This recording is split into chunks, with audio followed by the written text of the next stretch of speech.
Bom dia, IPCA! Hoje, sábado, 7 de abril de 2012. Estamos lendo a Bíblia juntos há 55 dias. E hoje vamos concluir a leitura da Epístola de Paulo aos Gálatas, lendo o seu sexto e último capítulo. Capítulo que está na parte prática da Epístola. Depois de discutir que tem autoridade para ensinar aqueles irmãos nos capítulos 1 e 2, depois de explicar a eles que seu ensino sobre a justificação pela fé é verdadeiro e autêntico, nos capítulos 3 e 4, Paulo nos capítulos 5 e 6 vai mostrar àqueles irmãos como é a vida autêntica de quem foi justificado pela fé. É uma vida no Espírito, é uma vida que não realiza as obras da lei tentando ser justificado, tentando fazer-se merecedor de qualquer favor da parte de Deus, mas é a vida de alguém que não se gloria nas suas próprias obras, não se gloria na sua própria carne, não confia naquilo que faz, mas confia naquilo que Cristo fez, no Espírito de Cristo, e assim vive nessa obediência. É por isso que no final do capítulo 5, o apóstolo Paulo vai dizer assim: não nos deixemos possuir de vanglória. A ideia da vanglória é: se sou eu que faço as obras, então sou eu que estou trabalhando pela minha salvação. Mas se foi Cristo quem fez tudo, e é o Espírito dele quem habita em mim e me faz produzir o fruto do Espírito, então toda a glória é dele. E é por isso que lá no final do capítulo 6, lá no verso 14, Paulo vai dizer assim: longe de mim esteja gloriar-me, senão na cruz de Cristo. Ou seja, toda essa questão dos falsos mestres que estão ensinando que você precisa crer, mas também precisa fazer alguma coisa, como é o caso da circuncisão, na verdade, eles estão querendo fazer isso para se gloriarem na vossa carne. É o que Paulo diz no capítulo 6, no versículo 13. A grande questão aqui é: para quem nós vamos dar glória? Para Cristo que fez tudo na cruz e nos deu a salvação de graça que é recebida por nós pela fé? Ou nós vamos dar glória para nós mesmos, que estamos fazendo alguma coisa segundo o nosso próprio esforço humano e carnal, e com isso nós estamos valorizando nada mais, nada menos do que as nossas próprias atitudes? Paulo diz assim: tome cuidado, porque quando você semear alguma coisa, você vai colher. Se você está procurando glorificar a sua própria carne, você vai colher corrupção vinda da sua própria carne corrupta. É isso que Paulo diz, inclusive no verso 8 do capítulo 6. O que semeia para a sua própria carne, da carne vai colher corrupção. Mas o que semeia para o Espírito, do Espírito vai colher vida eterna. Esse princípio de vivemos no Espírito para colhermos as bênçãos do Espírito, ou vivemos na carne para colher a corrupção da carne, é o princípio da semeadura, que Paulo vai discutir um pouco mais aqui, a partir do versículo 6 do capítulo 6. Ele vai dizer que quem está instruindo os irmãos está semeando ao dar-lhes o genuíno ensino da palavra de Deus. E essa pessoa deve receber de volta o apoio e até mesmo o sustento dos seus irmãos na fé. Paulo também está dizendo que o princípio da semeadura se aplica também na questão da santidade pessoal. Se você tentar se santificar pelos esforços da sua própria carne, como é o caso de quem faz isso tentando cumprir as leis e em particular a circuncisão, se você tentar se santificar assim, tudo que você vai colher é mais corrupção da carne. Mas, se você buscar a ajuda do Espírito para se santificar, do Espírito Santo você vai colher a vida eterna. Um segundo exemplo, portanto, de aplicação da lei da semeadura. O primeiro caso é em relação aos mestres que ensinam e que recebem dos seus alunos, dos seus catecúmenos, que é a palavra para aquele que está sendo instruído. No verso 6, vai colher dos seus catecúmenos todas as coisas boas e das quais eles o farão participar. Pois bem, mestres, santidade pessoal e um terceiro e último exemplo da lei da semeadura, que é a lei de semearmos fazendo o bem aos nossos irmãos. Verso 9 diz assim: não nos cansemos de fazer o bem.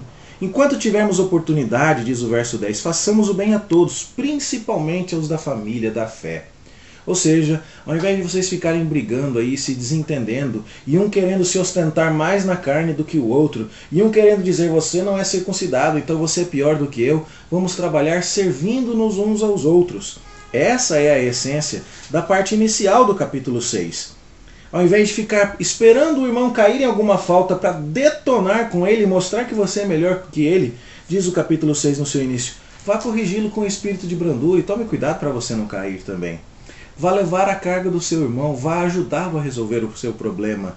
Porque é assim que você vai cumprir a lei de Jesus. Ao invés de ficar achando que você é melhor do que ele, não, o jeito de você descobrir se você realmente vale alguma coisa é se você ajuda o seu irmão. Diz o verso 4, é assim que você vai provar o seu valor, o seu trabalho. E aí você vai ter verdadeiramente um motivo do qual se gloriar. Cristo em mim tem me feito ser útil para os demais irmãos. Esse é o jeito cristão, esse é o jeito piedoso de realmente termos valor e medirmos o nosso valor. No finalzinho da carta, a partir do versículo 11, Paulo está dizendo exatamente isso. Veja que ele está escrevendo com letras grandes, diz o verso 11, provavelmente referindo-se à sua enfermidade de visão, que alguns chegam a considerar que fosse o seu espinho na carne. E no verso 12 ele diz assim, olha, todo mundo que está querendo fazer com que vocês se circuncidem, está fazendo isso só para escapar da perseguição da cruz de Cristo. E contrastando com esse grupo, o apóstolo Paulo diz no verso 17, ninguém me incomode, porque eu trago no corpo as marcas de Jesus. Ele pode estar se referindo aqui muito bem àquele apedrejamento que ele sofreu na sua primeira viagem missionária, no qual foi inclusive dado como morto. Ele pode estar se referindo a outros açoites e outras questões que ele, a essas alturas, já havia sofrido. Mas, veja, você quer ser gloriado, você quer se sentir digno de alguma glória, a glória verdadeira é você sofrer por Jesus e não olhar para você mesmo e dizer, olha, eu fiz isso, eu fiz aquilo. Além disso, o apóstolo Paulo diz no verso 13 que quem estava perturbando aqueles irmãos com os falsos ensinos, estava fazendo isso para arrumar um motivo de se gloriar na carne, no esforço humano daqueles irmãos. Paulo não vai permitir que isso aconteça. Toda a glória é de Cristo e de sua cruz. A Ele seja a glória, hoje, sempre e eternamente. Nem circuncisão, nem incircuncisão são coisa alguma. O que importa é sermos novas criaturas pela fé no Senhor Jesus. Paulo diz ainda no verso 16 que quem entender isso e andar de acordo com essa regra deve receber paz e misericórdia e vai identificar esse grupo com o Israel de Deus. Ou seja você circuncidado ou não, se você é justificado pela fé no Senhor Jesus, se você anda no Espírito, você pode com propriedade ser chamado de o Israel de Deus. Você é um herdeiro de Abraão, você é um descendente segundo a promessa. Você tem todos os privilégios e prerrogativas de um autêntico judeu desde os tempos do Antigo Testamento. Que maravilha! Meus irmãos, com isso, nós encerramos esta epístola que aponta de maneira central para Cristo. Tudo é Cristo. E nada mais do que Cristo nos é necessário para a nossa salvação. Paulo discute a questão do ensino. Falsos mestres ensinam, Paulo ensina. Qual é o critério de desempate? Cristo. Porque Cristo acreditou os seus apóstolos, Paulo é um deles. Depois vem a questão de como somos salvos. Qual é o critério de desempate? Cristo. Por quê? Porque é Cristo somente, e não Cristo e a salvação que Ele proporciona, mais qualquer coisa que nós possamos fazer. E agora, como que salvos assim vivem para a glória de Deus? E a resposta é Cristo, que nos mandou o seu Espírito Santo para nos guiar e que vai nos incentivar a viver para a glória de Deus, semeando no Espírito e não na nossa própria carne. Cristo, Cristo, Cristo. O verdadeiro sentido, o verdadeiro cumprimento da Páscoa que celebramos neste fim de semana. Louvado seja Deus por aquilo que vimos ontem no culto das 7 palavras da cruz.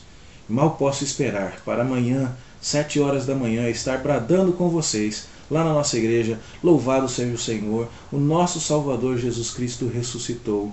Tudo aquilo que precisava ser feito por nós já foi feito. Aleluia!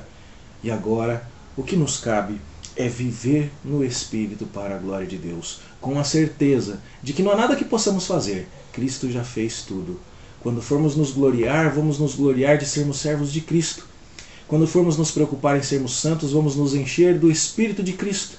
E quando quisermos fazer alguma coisa que realmente evidencie essa salvação, vamos levar as cargas uns dos outros e assim cumpriremos a lei de Cristo. É Cristo do começo ao fim. Que seja assim para mim e para você. E assim estaremos com toda certeza entendendo e praticando o ensino da carta de Paulo aos Gálatas. Vamos orar? Senhor, nosso Deus, jamais poderemos te louvar o suficiente pela dádiva de Jesus Cristo. Mas suplicamos ao Senhor que receba a nossa gratidão e que nos ajude a descansar só nele e a viver apenas para ele. Assim, aplicando, ó Deus, aquilo que acabamos de aprender na carta aos Gálatas. Nós oramos em nome do Senhor Jesus. Amém. Uma boa leitura para você e até amanhã cedo, se Deus quiser.